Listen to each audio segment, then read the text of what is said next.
JSHR jismoniy shaxsni identifikatsiya qilishning yagona shaxsiy raqami hisoblanadi. Mazkur JSHR orqali soliq organlari jismoniy shaxslarni soliq munosabatlari ishtirokchisi sifatida soliq organlarida hisobga qo'yadi hamda ularni soliq majburiyatlari yuritishini ta'minlaydi. JSHRni aniqlashning ikki xil yo'li mavjud. Birinchisi, my3.soliq.uz sayti orqali yoki soliq mobil ilovasidan ro'yxatdan o'tish orqali aniqlash mumkin. Shuningdek, ID karta yoki pasportingizdan ham JSHRingizni ko'rib olish imkoni mavjud. my3.soliq.uz portalida JSHRni aniqlash xizmatidan foydalanish jarayoni ko'rsatilgan. my3.soliq.uz saytiga kiriladi. Barcha xizmatlar bo'limi tanlanadi. U yerdan JSHRni aniqlash xizmati tanlanadi.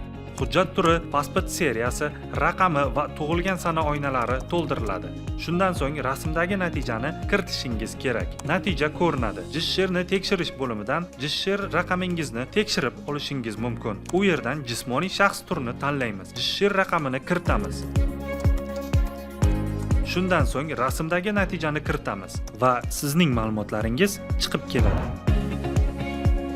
2021-yil 1-iyuldan boshlab soliq organlarida soliq to'lovchilarning hisobini yuritish jismoniy shaxsning shaxsiy identifikatsiya raqami, ya'ni JSHR dan foydalangan holda amalga oshirilmoqda va hozirda STIR yoki xalq tilida INini berish bo'yicha davlat xizmatlarini ko'rsatish bekor qilingan.